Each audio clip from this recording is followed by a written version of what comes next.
حکم دیا ہے وہ خود نہیں کرتا، ہمیں روزہ رکھنے کا حکم دیا ہے وہ خود نہیں رکھتا، ہم 5 درود شریف پر جب باری آئے اپنے محبوب پر درود پڑھوانے کی، جب باری آئی اللہ کے نام پر درود پڑھوانے کی، جب باری آئی نبی کے سردار پر درود پڑھوانے کی، جب باری آئی امت موحد پر درود پڑھوانے کی، جب باری آئی کعبہ کو بیت اللہ بنانے والا پر درود پڑھوانے کی، تو اللہ تعالیٰ ارشاد فرماتا ہے ان اللہ و ملائکتہ یصلون علی النبی یا ایھا الذین آمنوا صلوا علیہ وسلموا تسلیما، بے شک اللہ کے فرشتے درود بھیجتے ہیں بتانے والے نبی پر، اے ایمان والو تم بھی خوب درود و سلام بھیجا کرو۔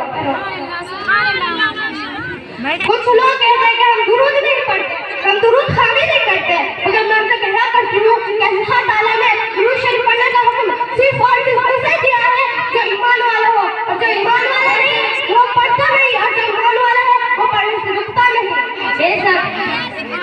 ہر عاقل بالغ مرد عورت پر دن میں 5 مرتبہ نماز پڑھنا فرض ہے، اور ماہ رمضان کے روزے رکھنا فرض ہے، اور سال میں 1 مرتبہ زکوٰۃ نکالنا فرض ہے، اور مومن میں 1 مرتبہ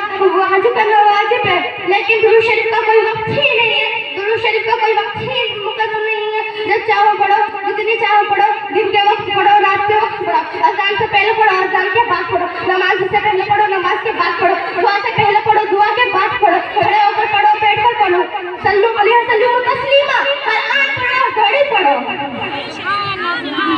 ایک روز حضور صلی اللہ علیہ وسلم ممبر شریف پر جلوہ گر ہوئے، ممبر کی پہلی سیڑھی پر قدم رکھا، فرمایا آمین، ممبر کی دوسری سیڑھی پر قدم مبارک رکھا، فرمایا آمین، ممبر کی تیسری سیڑھی پر قدم مبارک رکھا، فرمایا آمین۔ تو حضرت رضوان اللہ عنہ عرض کرتے ہیں یا رسول اللہ میں نے آپ کو 3 مرتبہ آمین کہتے ہوئے سنا، اس کی کیا وجہ ہے؟ تو حضور صلی اللہ علیہ وسلم ارشاد فرماتے ہیں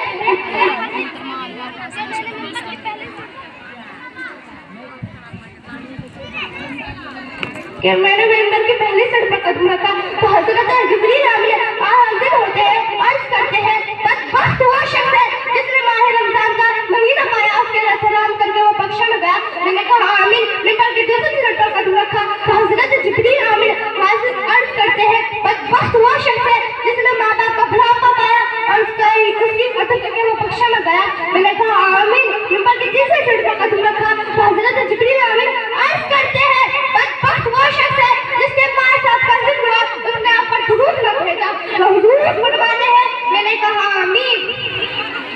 میری پیاری ماں بہنوں، بس میں آپ سے اتنا ہی کہنا چاہوں گی جب بھی حضور صلی اللہ علیہ وسلم کا نام آئے تو درود شریف پڑھ لینا چاہے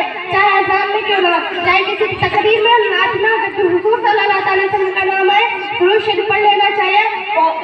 ختم کرتی ہے میں اپنی بات، زندگی رہی تو پھر ہوگی ملاقات۔